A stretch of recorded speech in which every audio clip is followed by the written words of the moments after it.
Hello juniors. So welcome to checkmate. अब आप primary से मिडिल लेवल में आ गए हो और आपकी सोशल स्टडीज़ डिवाइड हो गई है 3 ब्रांचेस में, हिस्ट्री, ज्योग्राफी एंड सिविक्स। अब आपको सुनने को भी मिलेगा बहुत लोगों से कि अब आपकी सोशल स्टडीज़ बहुत टफ हो जाएगी। कुछ लोग बोलेंगे सोशल स्टडीज़ बहुत बोरिंग है, तो कुछ बोलेंगे बस 10th तक ही तो पढ़ना है, थोड़ा काम चला लो ऐसे ही। बट बिलीव मी, इन सब बातों पे ध्यान नहीं देना है। And you will feel, especially for geography, कि geography is a subject definitely you will love it. Day to day life का पार्ट है ज्योग्राफी, और साथ में करेंगे ना तो आप देखोगे कि हम कब आपको ज्योग्राफी से प्यार हो जाएगा पता ही नहीं चलेगा, है ना। और अपने बारे में मैं आपको बता दूं कि I am your mentor Jyoti Tyagi, and I have experience of 7 years in teaching, and right now I am working as a content creator for a reputed firm. And अब स्टार्ट करते हैं क्लास। ओके, अगर आप channel पे नए हैं तो इसको सब्सक्राइब करें और प्रेस करें बेल आइकन नोटिफिकेशंस के लिए। आज से हम स्टार्ट कर रहे हैं class 6 geography, chapter 1, the earth in the solar system.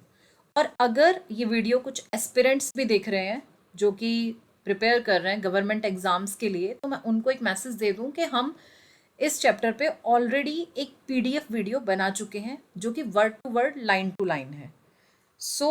It's better कि आप एक बार उसको भी देखें।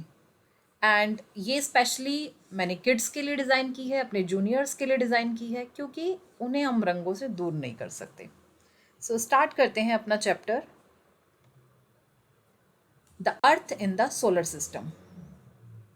Can you relate your self with the universe? ठीक है, ये आप हो, ठीक है लिटिल जूनियर्स।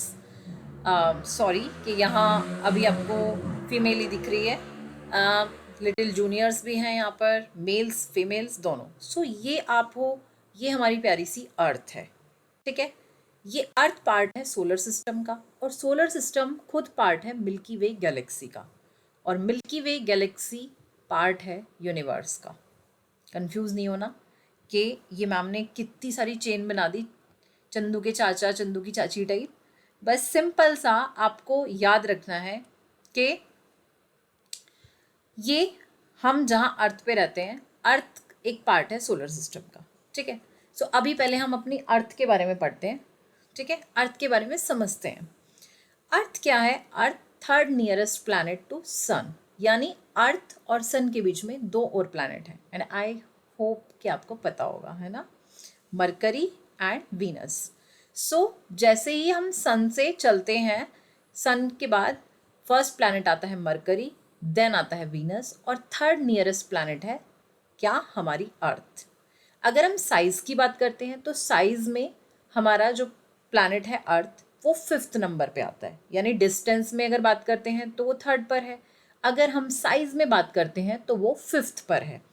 5th पर है तो ऑब्वियसली उससे 4 प्लैनेट बड़े भी हैं, है ना। अब माइंड में ये भी आ रहा होगा वो 4 प्लैनेट कौन से हैं, तो वो 4 प्लैनेट हैं हमारे आउटर प्लैनेट्स, जो कि स्टार्ट होते हैं जुपिटर से। जुपिटर, सैटर्न, यूरेनस और नेपच्यून, वो 4 प्लैनेट हमसे बड़े हैं, और 5th पर है हमारा प्लैनेट जो कि 5th लार्जेस्ट प्लैनेट है। अगर हम इसकी शेप की बात करें तो ये कुछ कुछ ऐसा है, जैसे कि सुना तो आपने बहुत होगा कि हमारी अर्थ गोल है, बॉल की तरह है, लेकिन नहीं, ऐसा नहीं है। अगर हम पर्टिकुलरली जोग्राफिकल टर्म्स में जाएं तो इसकी शेप कुछ कुछ ऑरेंज के जैसी है। ऑरेंज में भी आप ऐसे समझिए कि अगर आप अपनी दोनों पाम्स के बीच में एक ऑरेंज को रखते हो, ठीक है, अपनी दोनों पाम्स के बीच में आप एक ऑरेंज को रख रहे हो एंड इसको स्लाइटली थोड़ा सा प्रेस कर रहे हो, तो आप क्या देखोगे? टॉप और बॉटम से क्या हो जाएगा? फ्लैट हो जाएगा, और आपके प्रेस करने की वजह से बीच में क्या हो जाएगा? बल्ज हो जाएगा। यही एग्जैक्टली हमारी अर्थ की शेप है, और इस शेप को हम बोलते हैं जियोइड।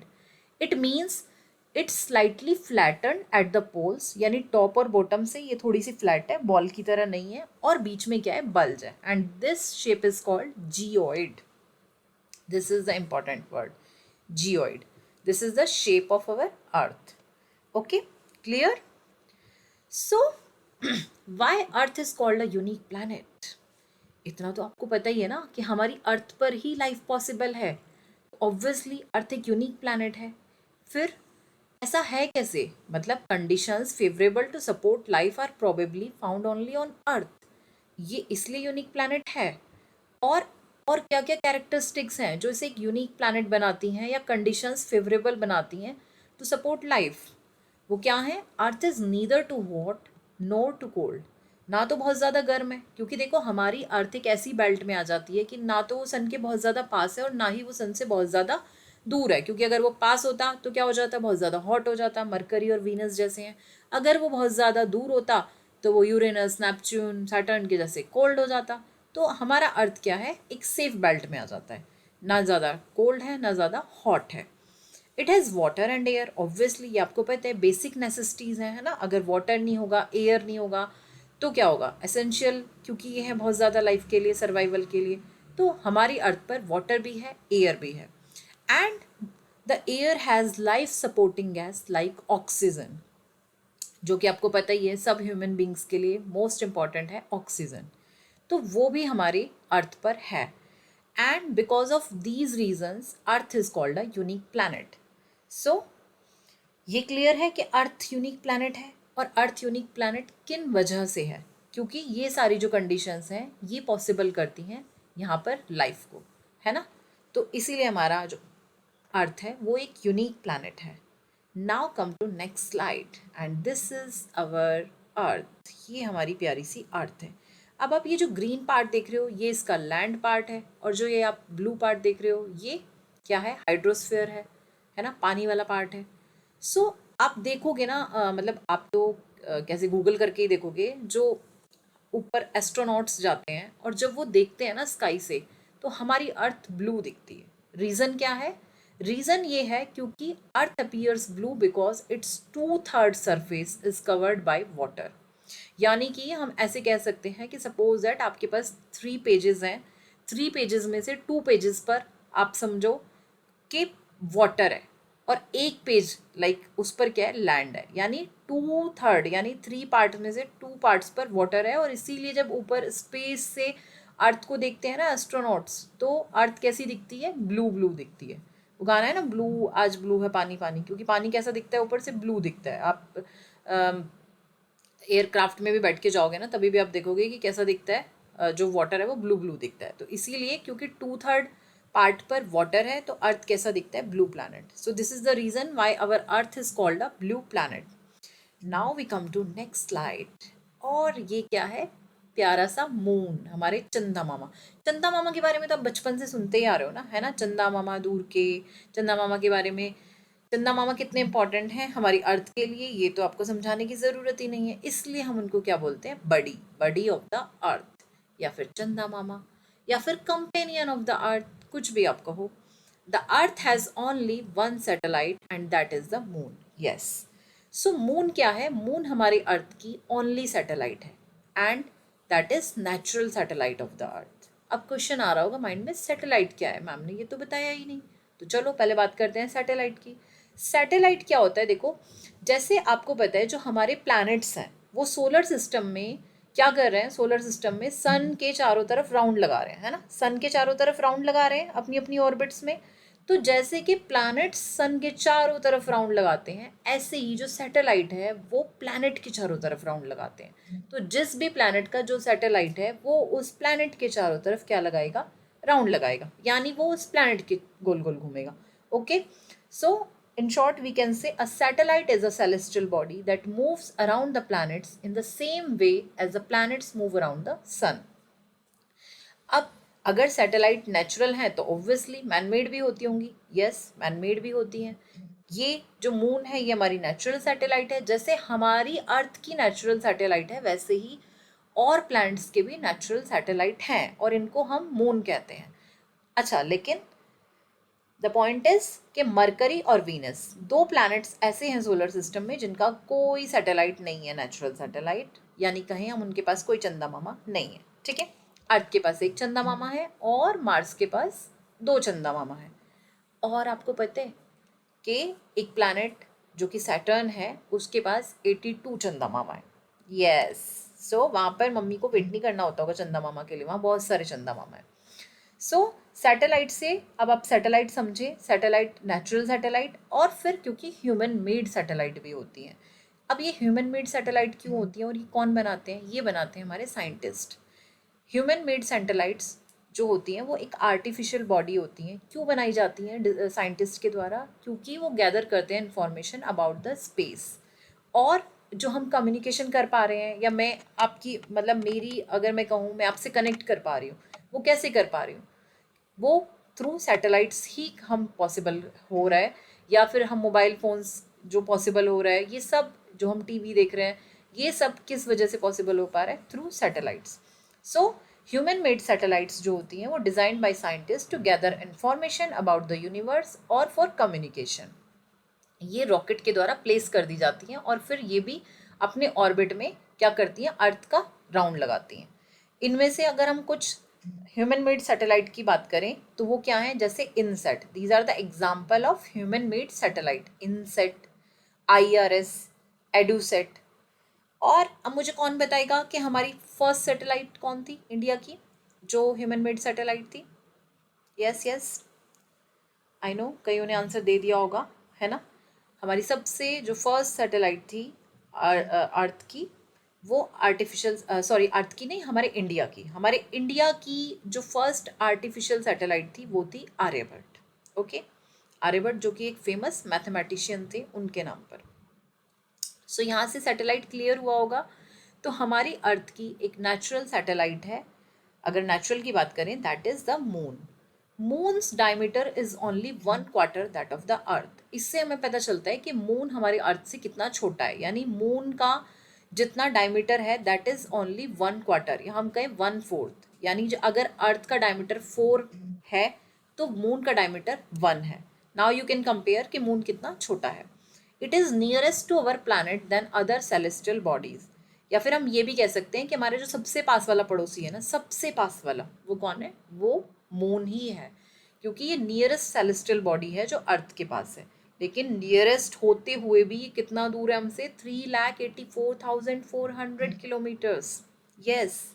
अब जब भी चांद निकले ना और आप चांद देखने जाओ छत पे, तो आप याद रखना कि 3,84,400 किलोमीटर दूर है वो हमसे। The moon does not have conditions favourable for life. अभी हम देख रहे हैं कि मून के पास क्या है? फेवरेबल कंडीशंस नहीं है, क्योंकि वहाँ माउंटेन्स हैं। That is not the reason कि माउंटेन्स हैं तो वहाँ फेवरेबल कंडीशन नहीं है, बट माउंटेन्स हैं, प्लेन्स हैं, डिप्रेशंस हैं, मतलब गड्ढे हैं इसके सरफेस पे। और वो जो हम ब्लैक ब्लैक देखते हैं ना, कभी कभी हमें जब मून जो है वो ब्लैक ब्लैक दिखता है, हमें जो उसके ऊपर पैचेस दिखते हैं, वो इन्हीं माउंटेन्स की शेडोज़ हैं जो कि हम उसके सरफेस पर देखते हैं। So now this is clear, moon के बारे में सब कुछ क्लियर है। Now question to you, did you know who was the first man to step on the surface of the moon? कौन थे वो जिन्होंने सबसे पहले मून के हम कहें कि सतह पर कदम रखा? वो कौन थे? सो here is the answer, he was the Neil Armstrong. Neil Armstrong was the first man to step on the surface of the moon and the date was 20th July. 20 जुलाई थी 1969, और उस दिन पहली बार जो किसी ह्यूमन बींग ने चंद्रमा पर कदम रखा, he was the person Neil Armstrong. तो इंडिया से किसने फिर रखा? Find out. यस यस, जल्दी से, मुझे पता है आप में से कुछ लोगों ने आंसर दे दिया होगा, and the answer is yes, you are right, genius. Answer is Rakesh Sharma. Very good. Rakesh Sharma is the first Indian who stepped on the surface of the moon. और ये जो आप पैचेस देख रहे हो ना, ये वही पैचेस हैं जो हम बात कर रहे थे, जिनकी शैडो जो माउंटेन्स हैं, उनकी शैडो जो हमें मून पर दिखती है। Okay, now we come to next slide. So do you believe we see only one side of the moon always from the earth in our whole lifetime? मतलब समझ रहे हो आप? देखो, हम अपने पूरे लाइफ टाइम में मून की केवल एक ही साइड देखते हैं। एक ही साइड देखते हैं मतलब समझो ऐसे कि जैसे हम भगवान जी के मंदिर में जाते हैं ना, बहुत सारे लोग, मतलब हम सभी जाते हैं, और जब हम भगवान जी के मंदिर में जाते हैं ना और हम ऐसे मतलब उनको प्रणाम करते हैं, तो हम में से बहुत सारे लोग उनको पीठ नहीं दिखाते हैं ना। जब हम वापस आते हैं ना, तभी भी हम उसी पोजीशन में आते हैं, उनको अपना फेस दिखाते हुए, और हम ऐसे ऐसे पीछे पीछे बैक होते जाते हैं। सो हम उन्हें अपनी एक ही साइड दिखाते हैं ना। तो ऐसे समझो कि जो मून है ना, वो धरती को अपना भगवान समझता है। This is a joke, okay. मतलब भगवान समझता है या नहीं समझता वो धरती को अपना, बट वो जो मून है उसकी केवल एक ही साइड विजिबल है हमें, मतलब हम उसकी बैक कभी भी नहीं देख पाते, उसकी एक ही साइड विजिबल है। And do you know what is the reason behind this, कि क्यों विजिबल है? This is because the rotation and revolution. Rotation क्या है, रेवोल्यूशन क्या है? वेट वेट वेट, सब बताएंगे अभी आपको। वैसे रोटेशन और रेवोल्यूशन चैप्टर सेकेंड थर्ड में भी आएंगी आपकी, लेकिन अभी फॉर शॉर्ट मैं आपको बताती हूँ रोटेशन क्या होती है। देखो, सपोज दैट जब कोई भी बॉडी ऐसे अपने ही एक्सिस पर गोल गोल घूमती है ना, मतलब आप एक ही प्लेस पर स्टिल हो और आप गोल गोल घूम रहे हो, तो दैट इज कॉल्ड रोटेशन। और जब कोई बॉडी लाइक सपोज दैट हम माने कि ये एक अनदर बॉडी है और इसके चारों तरफ ये ऐसे रिवॉल्व कर रही है, ठीक है, ऐसे इस तरीके से घूम रही है, then that is called revolution. Okay, so rotation और रेवोल्यूशन समझ में आए? ये दो मोशंस होते हैं किसी भी बॉडी के, लाइक जैसे हम सेलेस्टियल बॉडीज पढ़ते हैं तो प्लैनेट्स के, स्पेशली हम प्लैनेट्स के बारे में पढ़ते हैं, तो प्लैनेट्स के ये दो मोशन होते हैं, रोटेशन से जो कि डे और नाइट फॉर्म होते हैं, और रेवोल्यूशन से फॉर्म होते हैं हमारे सीजन्स।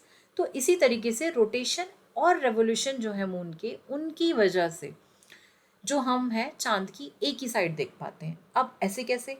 ऐसे ऐसे कि देखो, जो मून है, moon moves around the earth in about 27 days, क्योंकि ये तो भी हमने पढ़ा ना कि जो सैटेलाइट होती है वो रिवॉल्व करती है अराउंड द प्लैनेट।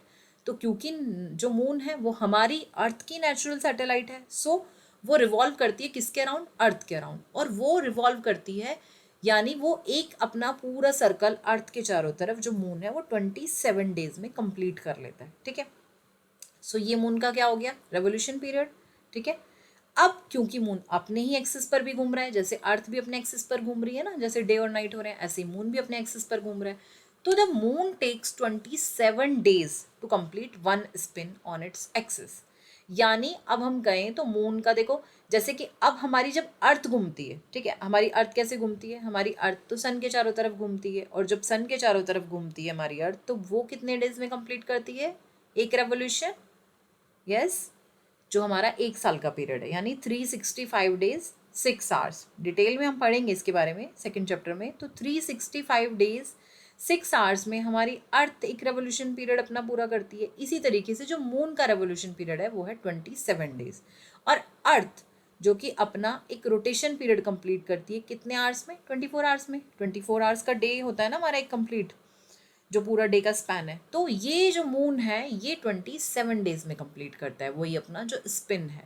यानी कि हम इन शॉर्ट कहें तो मून पर एक ईयर, मून का एक ईयर और मून का एक डे, दोनों का ड्यूरेशन इज सेम। यानी अगर आप वहाँ पे जाओगे ना, 27 डेज में बर्थडे मना लोगे, क्योंकि एक साल वहाँ का 27 डेज है, लेकिन वहाँ डे भी तभी कंप्लीट होगा, एक डे 27 डेज में कंप्लीट होगा। देखो, आप इसे ऐसे भी रिलेट कर पाओगे। आपको याद है कि अभी जब कुछ मंथ्स पहले 2023 में हमारा चंद्रयान 3 लॉन्च हुआ था। चंद्रयान 3 जब आया था जो प्रोजेक्ट, उसमें विक्रम था, है ना। जब विक्रम गया था तो विक्रम को 14 डेज के अंदर ही सारी इंफॉर्मेशन क्या करनी थी? कलेक्ट करनी थी। तो आपको पता है वो 14 डेज क्यों थे? बिकॉज ऑफ, क्योंकि 14 डेज तक वहाँ पे, क्योंकि देखो वहाँ 27 डेज का एक पूरा डे का स्पैन है, यानी उसमें फिर 40, हम कहें 27 डेज में आधा दिन होगा, आधी रात होगी, जैसे हमारे यहाँ 24 घंटे में आधा दिन है आधी रात है ना। तो इसी तरीके से क्या था, जब विक्रम था तो विक्रम को क्या करना पड़ा था? 14 डेज के अंदर कंप्लीट करना था, क्योंकि 14 डेज के बाद चांद पर क्या हो जाती? रात हो जाती, क्योंकि चांद का जो पार्ट है वो फिर क्या होता? वहाँ पर रात हो जाती है ना। 14 डेज का दिन है, वहाँ पे 14 डेज की रात है, जो साउथ पार्ट में हमने भेजा था अपने विक्रम को। तो इसीलिए ये हम कहें कि यहाँ पर जो चांद का रोटेशन रेवोल्यूशन पीरियड है, रोटेशन पीरियड है, दोनों क्या है? सेम है। अब दोनों सेम है, इसीलिए चांद अपनी पीठ हमें नहीं दिखा पाता, सिर्फ चांद की एक ही साइड हम पूरा होल लाइफ अर्थ से विजिबल कर पाते हैं। वो बात अलग है, अगर हम स्पेस में जाएं तो हम पूरे चांद को देख पाएंगे, ठीक है। So now you clear why we मतलब see only one side of moon from the earth. So that is the reason, because of rotation period and revolution period of the moon is same, and that is 27 days. Okay, so मुझे लगता है समझ में आया होगा आपको। little juniors. Now we come to next slide. Phases of moon. Okay, moon on most of the days may appear at different times. different times पर आता है, ये सबको पता है. different शेप में आता है ना.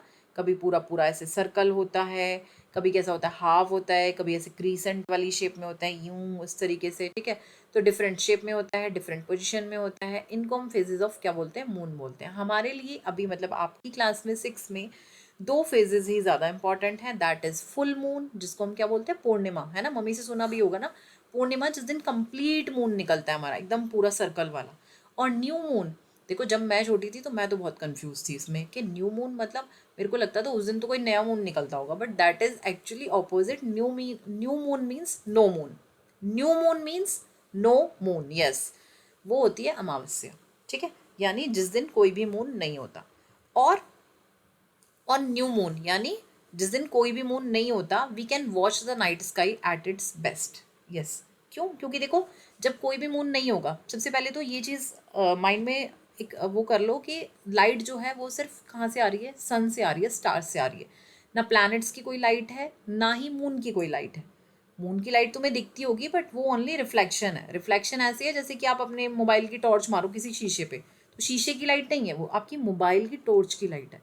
तो ऐसे ही वो जो लाइट है वो सनलाइट है, स्टार्स की लाइट है, जिसकी वजह से रिफ्लेक्ट हो रहा है कौन, मून. तो क्या हो रहा है कि जब कोई भी मून नहीं होगा ना स्काई में, तो क्या होगा, हम बेटर देख पाएंगे किसको, स्टार्स को, या हम नाइट स्काई का बेटर विजन देख पाएंगे. ठीक है, now we come to next slide. Solar system. Okay, solar system, solar we can say solar is related to sun, and that is the reason कि the family of the sun is called solar system. Okay, तो ये हम देख पा रहे हैं यहाँ पे, ये क्या है, सोलर सिस्टम है. ये देखो, ये सन है और ये है हमारा प्लैनेट कौन सा, मरकरी. ये है क्या, वीनस. और फिर ये क्या है, हमारी प्यारी सी अर्थ, देख रहे हो ब्लू ब्लू दिख रही है यहाँ पर भी. और फिर ये क्या है, मार्स, रेड प्लैनेट, जिसको हम क्या बोलते हैं, रेड प्लैनेट. और ये जो वीनस है ना, ये हमारे हमारे सबसे पास वाली सेलेस्टियल बॉडीज कौन सी थी, अभी अभी मैंने बताई, सेलेस्टियल बॉडी मून थी. लेकिन अगर हम अपने सबसे पास वाले प्लैनेट की बात करें ना, तो वो क्या है, वीनस. ये हमारे सबसे पास वाला प्लैनेट है, इसीलिए इसको हम क्या बोलते हैं, अर्थ ट्विन भी बोलते हैं. ना सिर्फ इसलिए क्योंकि ये पास वाला प्लैनेट है, इसकी शेप और साइज जो है वो कैसे हैं, अर्थ के जैसे, इसलिए इसको हम क्या बोलते हैं, वीनस को अर्थ का ट्विन बोलते हैं.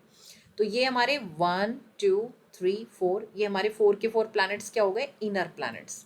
ये इनर प्लैनेट्स क्यों हुए मैम, ये इनर प्लैनेट्स इसलिए हुए क्योंकि यहाँ है एक एस्ट्रॉइड बेल्ट.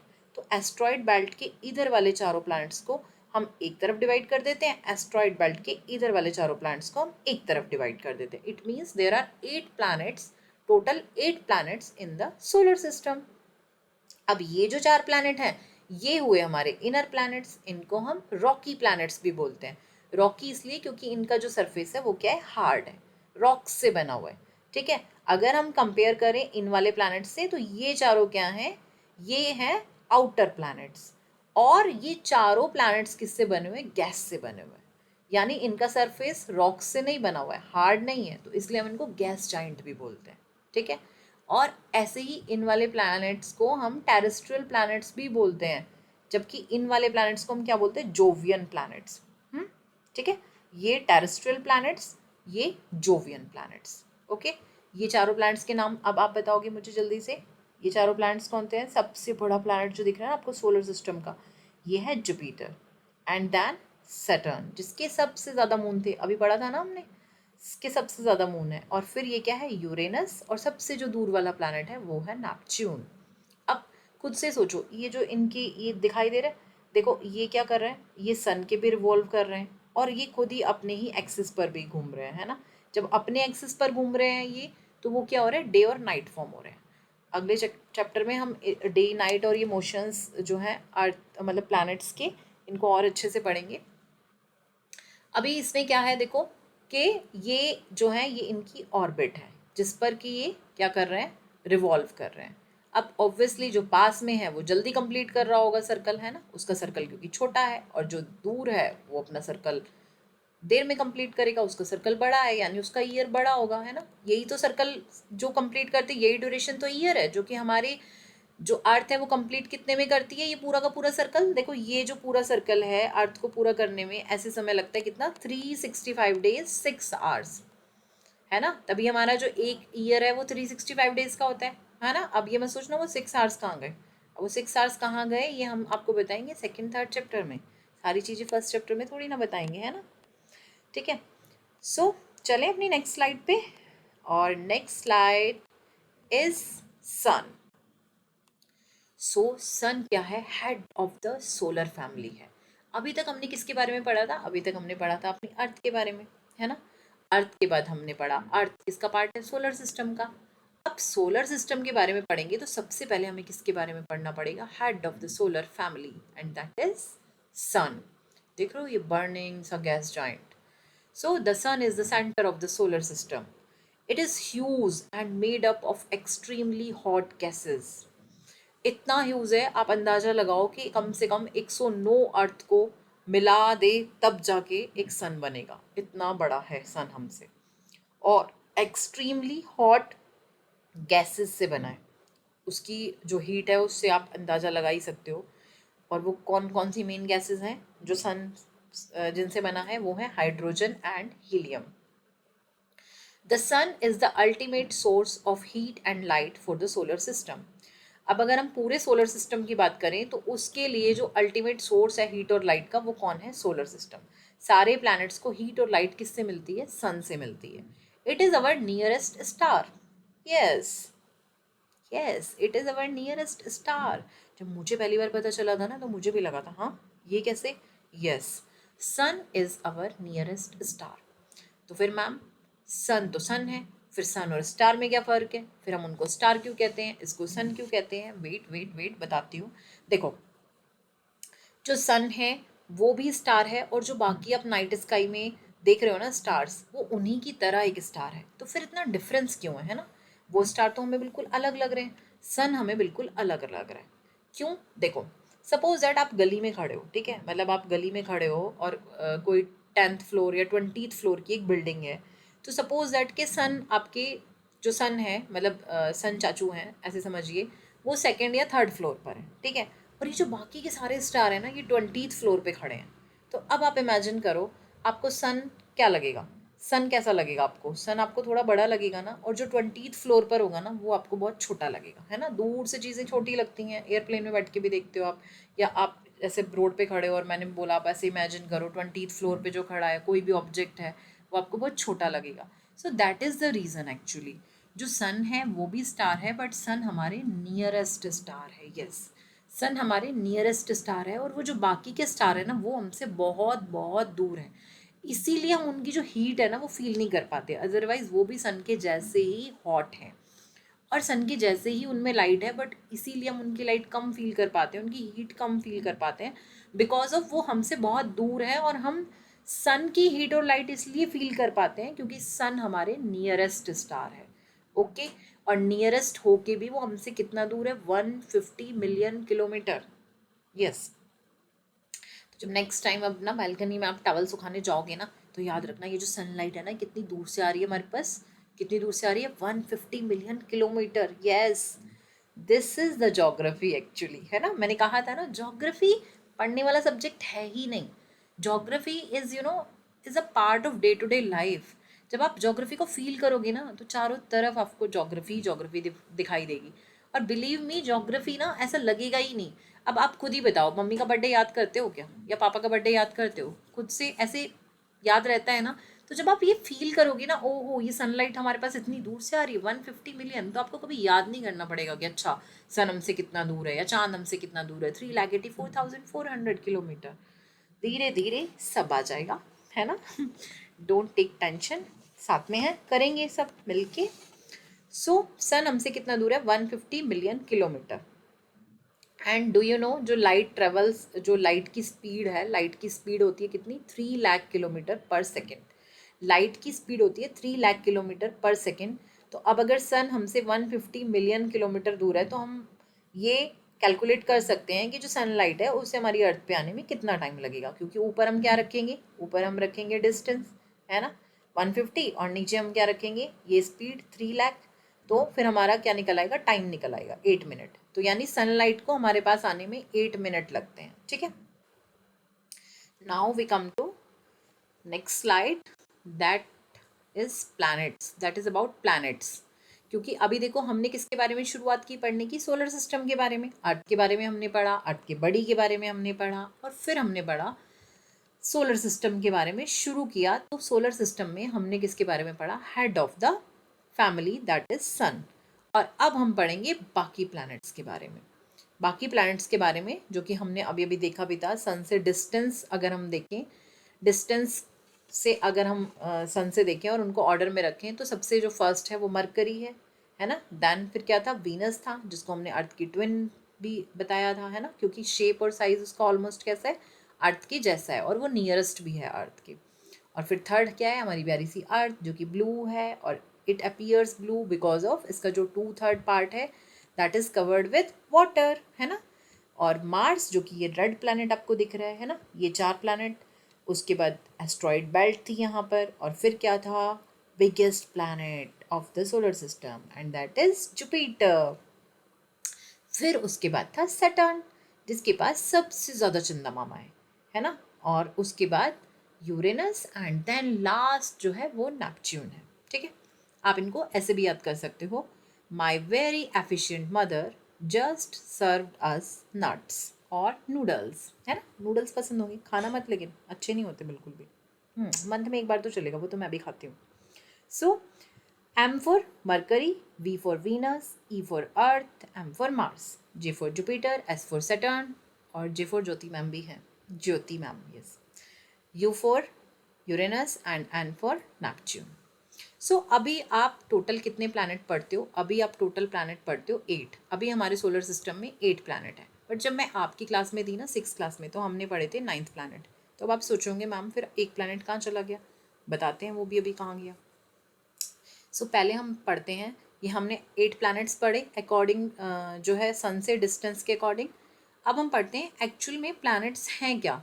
तो फिर प्लैनेट्स हैं some celestial bodies do not have their own heat and light, यानी जो भी आप प्लैनेट्स देखते हो ना सोलर सिस्टम में, हम में से किसी भी प्लैनेट्स के पास ना अपनी हीट होती है और ना लाइट होती है, ठीक है। तो फिर आपको लगेगा कैसे, हमें तो काफ़ी रोशनी दिखती है, क्योंकि they are lit by the light of the stars. जैसे हमारे नियरेस्ट स्टार कौन है, हमारे नियरेस्ट स्टार क्या था, हमने अभी पढ़ा सन, है ना, 150 मिलियन किलोमीटर, उसी की लाइट से हम क्या होते हैं, लिट होते हैं, और बाकी के प्लैनेट्स भी।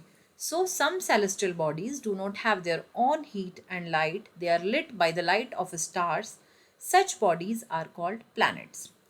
And the word planet comes from the Greek word. Most of the words आप देखते हो ग्रीक वर्ड या लैटिन वर्ड से ही आते हैं, ओरिजिन जो होता है वहीं से होता है।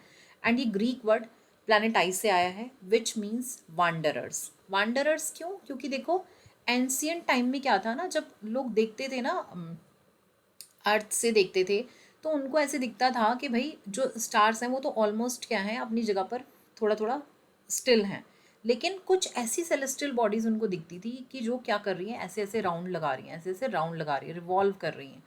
तो उन्होंने इनको क्या नाम दिया, वांडरर्स, कि ये घूमते रहते हैं, ठीक है, यहीं से ये वर्ड आया। एंड देयर आर 8 प्लैनेट्स, वो ऑलरेडी हम पढ़ चुके हैं in order of their distance, है ना, ये भी हम पढ़ चुके हैं। तो मैंने आपको बताना था क्या, कि जब मैं आपकी क्लास में थी 6th क्लास में, उस समय हम पढ़ते थे क्या, कि टोटल प्लैनेट्स कितने हैं, 9। तो अब आपकी क्यूरियोसिटी यही थी ना कि वो नोवा प्लैनेट कहाँ गया, वो नोवा प्लैनेट हम अभी आपको बताएंगे। तो ये है हमारा, दोबारा से हम एक बार देखेंगे सोलर सिस्टम, ठीक है।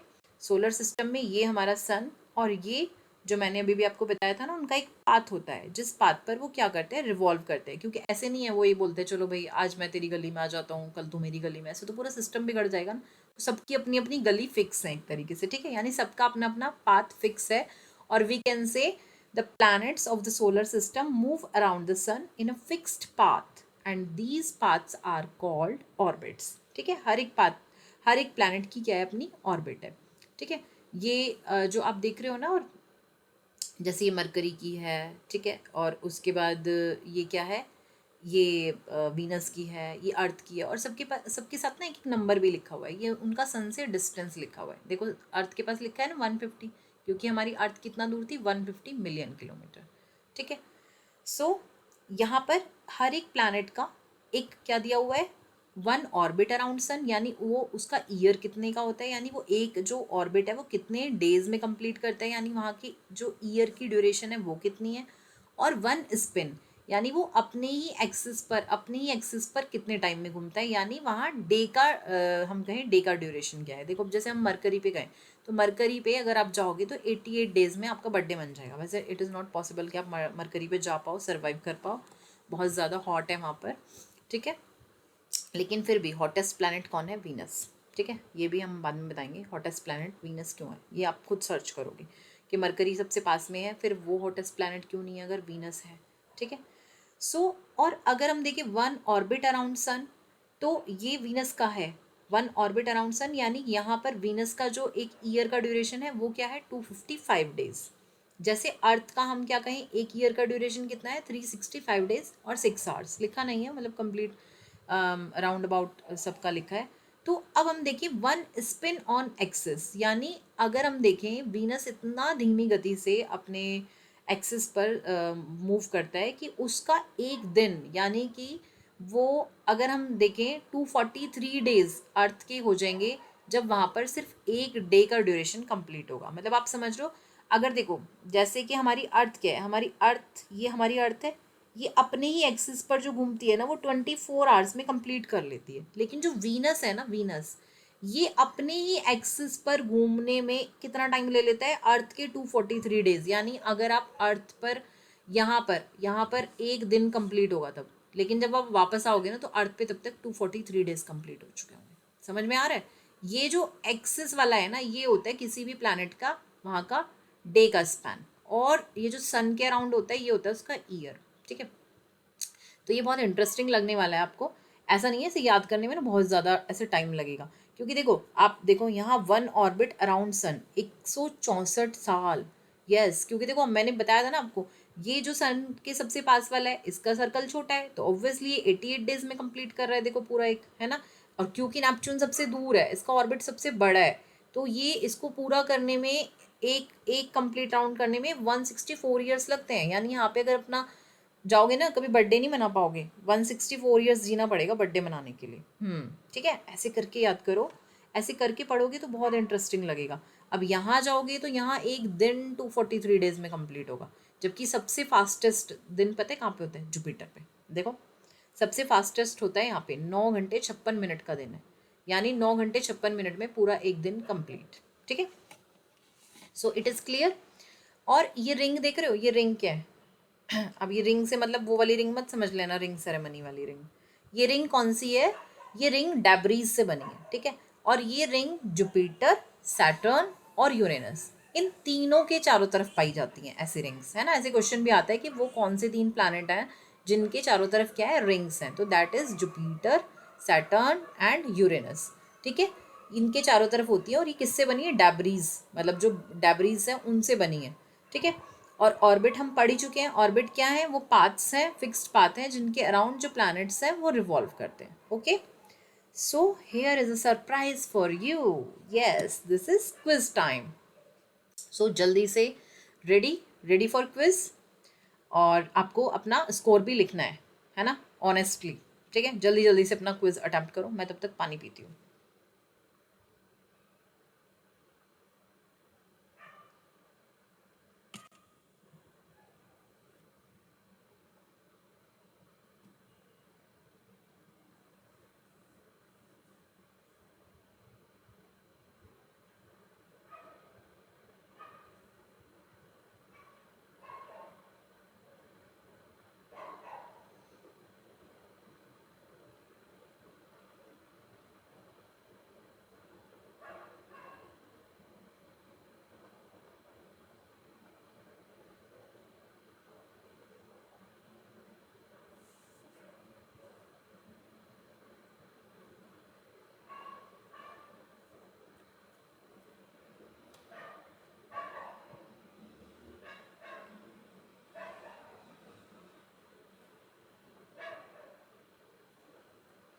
So here the quiz completed.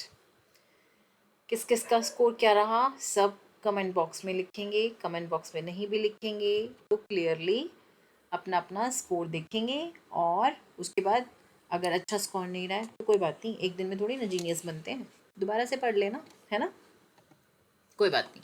So dwarf planet, अब ये ड्वार्फ प्लैनेट क्या है? अभी याद है हम जब लास्ट स्लाइड में पढ़ रहे थे तो मैंने आपको बताया था कि जब हम छोटे थे तो हम पढ़ते थे 9 प्लैनेट। अब ये वही 9 प्लैनेट जो गायब हो गया, इसी को हम बोलते हैं ड्वार्फ प्लैनेट। यस, सो 9th जो प्लैनेट था उस समय जो हम पढ़ते थे दैट वाज प्लूटो, ठीक है, जो कि अब प्लैनेट नहीं है। अब इसको कंसिडर किया जाता है ड्वार्फ प्लैनेट। तो ये ड्वार्फ प्लैनेट क्या है? ड्वार्फ प्लैनेट एक्चुअली वो सेलेस्टियल बॉडीज होते हैं जो ऑर्बिट तो करते हैं सन के अराउंड, यानी सन के अराउंड तो वो रिवॉल्व करते हैं, has enough mass to assume a nearly round shape, और उनकी एक मतलब हम अज्यूम कर सकते हैं, हमें दिखती है ऐसी शेप भी है, बट वो क्लियर नहीं है ना, और हम कहें उनका नेबरहुड भी इतना ज़्यादा क्लियर नहीं है, और हालांकि वो एक मून की तरह नहीं है इसलिए हम उन्हें क्या सैटेलाइट नहीं मान सकते, तो हम उन्हें सैटेलाइट भी नहीं कंसिडर करते, और लेकिन हम उन्हें प्लैनेट भी कंसिडर नहीं करते क्योंकि वो प्लैनेट की सारी कंडीशंस फुलफिल नहीं करते। वो हम कहीं कंपैरेटिवली साइज़ में बहुत छोटे हैं, उनका नेबरहुड क्लियर नहीं है, बट क्योंकि वो एक सैटेलाइट नहीं है इसलिए हम उन्हें मून भी कंसिडर नहीं करते, हम उन्हें कंसिडर करते हैं क्या? Dwarf planet. सो अगर हम बात करें 2006 तक प्लूटो को एक प्लैनेट कंसिडर किया जाता था, और तब सोलर सिस्टम में हम पढ़ते थे 9 प्लैनेट। बट फिर 2006 में प्लूटो को क्या किया गया? प्लूटो को एक ड्वार्फ प्लैनेट मान लिया गया, और रीज़न क्या था? रीज़न ये भी था कि वो 2003 में हमें एक और ऐसी सेलेस्टियल बॉडी पहले ही मिल चुकी थी जिसका नाम था सीरस, ठीक है। अगर हम प्लूटो को भी कंसिडर करे रखते प्लैनेट तो फिर हमें सीरस को भी क्या करना पड़ता? उसको भी हमें प्लैनेट कंसिडर करना पड़ता। फिर ऐसी बहुत सारी सेलेस्टियल बॉडीज़ थी, इसीलिए हमने इन सेलेस्टियल बॉडीज़ को कंसिडर करा है क्या? Dwarf planet, okay. और फिर ये डिसीजन कौन लेता है? ये डिसीजन लेता है इंटरनेशनल एस्ट्रोनॉमिकल यूनियन, IAU, ठीक है। ये डिसीजन वो लेती है कि क्या मतलब ये एक प्लैनेट है या ये ड्वार्फ प्लैनेट है या ये क्या है? सैटेलाइट है, ठीक है। So humans have always been fascinated gazing at the night sky. Those who study the celestial bodies and their movements are called astronomers. जो भी celestial bodies के बारे में हम स्टडी करते हैं, जो celestial bodies के बारे में स्टडी करते हैं, हम लोगों को बताते हैं, उन लोगों को हम क्या बोलते हैं? एस्ट्रोनॉमर्स, है ना।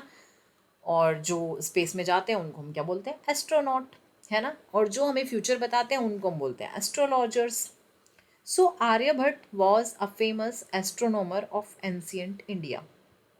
और उन्होंने क्या फेमस चीज़ कही थी? उन्होंने ये फेमस बात कही थी कि the moon and the planets, उन्होंने सबसे पहले हमें बताया था कि जो मून और प्लैनेट्स हैं उनकी क्या अपनी कोई लाइट नहीं है, they shine due to the reflected sunlight. Today astronomers all over the world are busy exploring the universe. Maybe क्या आप भी फ्यूचर में कुछ एक्सप्लोर करो, कुछ बताओ, है ना, little scientist. So now we come to next slide, asteroid versus meteoroid, है ना। आपको याद है हम पहले भी अभी एस्टेरॉयड के बारे में हमने थोड़ा सा पढ़ा था, जब हमने पढ़ा था कि 4 प्लैनेट्स हैं हमारे, कौन से? मरकरी, वीनस, अर्थ और मार्स। उसके बाद क्या थी? एस्टेरॉयड बेल्ट, याद आया, ठीक है। तो एस्टेरॉयड के बारे में हमने तब पढ़ा था थोड़ा सा, और अब हम डिटेल में पढ़ेंगे कि there are numerous tiny bodies which also move around the sun, ठीक है। ये कुछ टाइनी बॉडीज़ हैं जो मूव करती हैं अराउंड द सन, जैसे कि प्लैनेट्स करते हैं, बट फिर ये प्लैनेट्स क्यों नहीं है? ये प्लैनेट्स इसीलिए नहीं है क्योंकि ये बहुत छोटी हैं, ठीक है। These bodies are called asteroids and they are found between orbits of Mars and Jupiter, है ना। हमने पढ़ा था ना कि देखो ये कहाँ पर थे? यस, देखो ये पूरी की पूरी ये एस्ट्रॉयड बेल्ट याद है ना आपको? ये पूरी की पूरी एस्ट्रॉयड बेल्ट है यहाँ पर, और ये एस्ट्रॉयड यहीं पर पाए जाते हैं, और ये जो भी टाइनी बॉडीज़ हैं ये भी ऐसे ही रिवॉल्व करती हैं अराउंड द सन जैसे कि प्लैनेट्स कर रहे हैं, और ये मार्स और जुपिटर के बीच में है, ठीक है। सो नाउ वी कम, अब मीटियोरॉइड क्या है फिर? The small pieces of rocks which move around the sun are called meteoroids. जैसे कि देखो आप फिगर से भी इमेजिन कर सकते हो कि अगर ये पूरा का पूरा पीस एस्टेरॉयड है तो इमेजिन करो ये इसका एक छोटा सा पार्ट, ये जो छोटी सी रॉक है ये मीटियोरॉइड है। So this is a basic difference, मतलब एस्टेरॉयड हम बात करें तो बहुत बहुत बड़ा है, और ऐसा बिलीव भी करा जाता है कि जो एस्टेरॉयड्स है ना ये पहले एक पूरा बड़ा प्लैनेट ही था, जो कि हम कहें कि बहुत थाउजेंड ऑफ ईयर्स या बिलियंस ऑफ ईयर्स बैक क्या हो गया है, बर्स्ट हुआ और ये छोटे छोटे क्या बन गए, एस्टेरॉइड बन गए। मीटियोरॉइड की हम बात करें तो ये स्मॉल पीसीज ऑफ रॉक्स हैं which move around the sun are called meteoroids. Sometime meteoroids enter earth's atmosphere, in the process due to friction they get heated and burn. कभी कभी वो अर्थ के एटमॉस्फेयर में एंटर भी कर जाते हैं और फिर फ्रिक्शन की वजह से क्या होते हैं, हीट हो जाते हैं, बर्न हो जाते हैं। और कभी कभी ऐसा भी होता है कि वो कंप्लीटली बर्न नहीं होते और फिर वो अर्थ पे गिर जाते हैं, जिससे कि हॉलो क्रिएट होता है, एक गड्ढा मतलब क्रिएट हो जाता है, ठीक है। और तभी आप देखते हो जिसे हम शूटिंग स्टार भी बोलते हैं, यही वो शूटिंग स्टार है, यानी ये शूटिंग स्टार नहीं है, मीटियोरॉइड होते हैं जो कभी कभी बर्न होते हुए हमें दिखते हैं ना, ये मीटियोरॉइड होते हैं, ठीक है। अब क्लियर है। So now we come to star, favourite आपके है ना। जैसे ये देखो कितने अच्छे लग रहे हैं ना स्टार्स।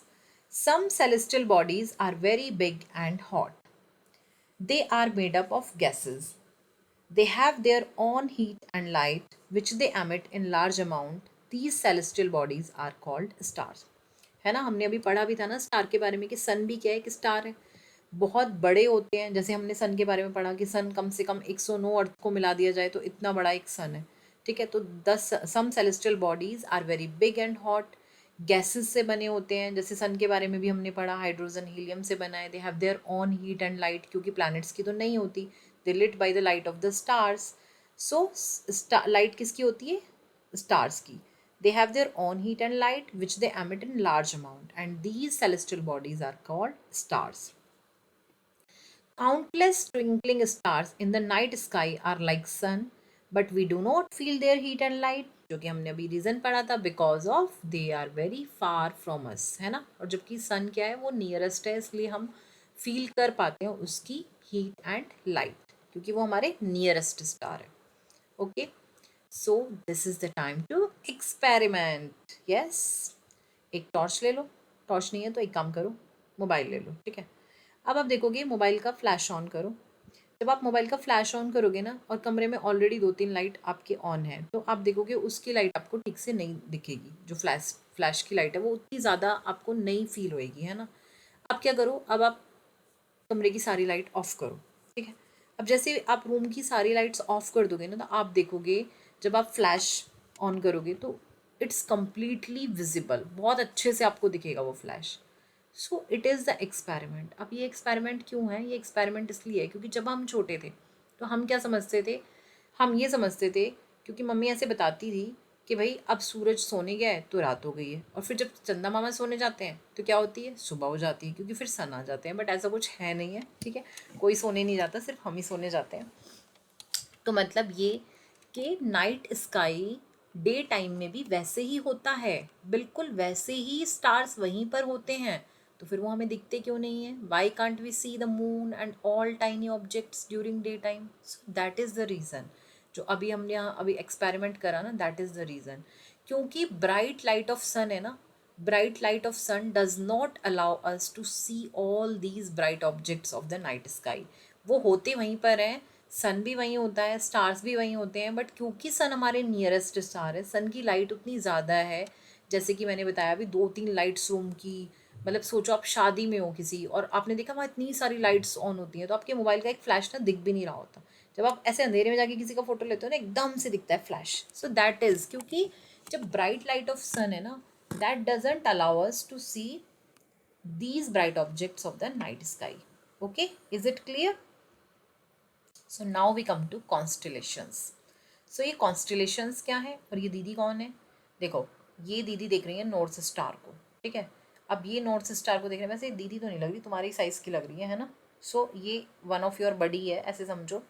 सो ये नॉर्थ स्टार को देख रही हैं, नॉर्थ स्टार जिसे हम पोल स्टार भी कहते हैं, है ना। अब ये पोल स्टार इतना फेमस क्यों है, इसके बारे में हम क्यों पढ़ रहे हैं, क्योंकि ये पोल स्टार क्या है, ये फिक्स रहता है। इस ये अपनी सेम मतलब ये इसी एक ही डायरेक्शन में रहता है, नॉर्थ डायरेक्शन में ही रहता है, फिक्स रहता है, ठीक है।